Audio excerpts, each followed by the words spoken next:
লাগে না, লাগে না, আজ জিয়া তুই ছাড়া, ডাকি তাও জাগে না, চায় হৃদয় তোর সারা। আর 1 মাস পরেই দুর্গাপুজো, হাতে গোনা মাত্র কয়েকটা দিন। আচ্ছা, আপনাদের সবার কি দুর্গাপুজোর বাজার টাজার হয়ে গেল নাকি নাকি আমার মতন মেয়ের পরীক্ষা নিয়েই ব্যস্ত?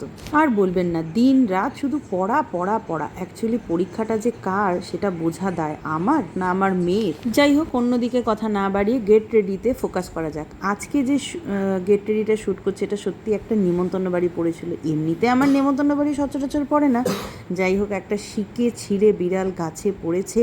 একটা নেমন্তন্ন বাড়ি পড়েছিল, অন্নপ্রাশন বাড়ি। অন্নপ্রাশন বাড়ি জেনারেলি দিনের বেলা হয়, তবে হ্যাঁ এটা কিন্তু রাতের বেলায় ছিল, ওই জন্য না এরকম ঝিঙ্কু মামনির মতন সেজে যেতে পেরেছিলাম। এই যে তিরুপতি পেন্ডেন্টটা দেখছেন না, এটা লকডাউনের সময় আমি বারুইপাড়া থেকে এটাকে আমি অর্ডার দিয়ে আনিয়েছিলাম।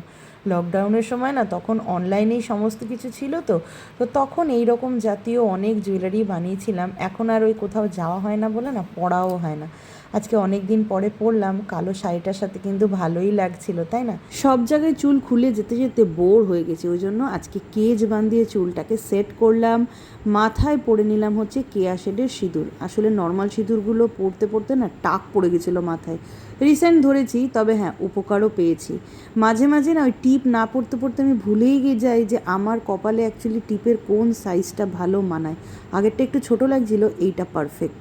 এরপরে আর কি, এই যে রিং, আমি না রিং পরতে প্রচণ্ড ভালোবাসি। ইচ্ছে আছে এই বছর পুজোতে কানে গলায় কিছু পরি না পরে হাতে গন্ডা দশে কতগুলো রিং পরবো। সেই জন্য এখন থেকেই কেনাকাটা স্টার্ট করে দিয়েছি। জামা কাপড় কিনিনি, কিন্তু 4-5টা রিং কিনেছি। যাই হোক, এই যে হচ্ছে আমার ব্যাক লুকটা, আর এই যে হচ্ছে আমার ফ্রন্ট লুকটা। কেমন লাগলো অবশ্যই কমেন্টসে জানাবেন। তো দেখা হবে নেক্সট শর্টসে। আজকের জন্য টাটা, বাই বাই, খুদা হাফেজ।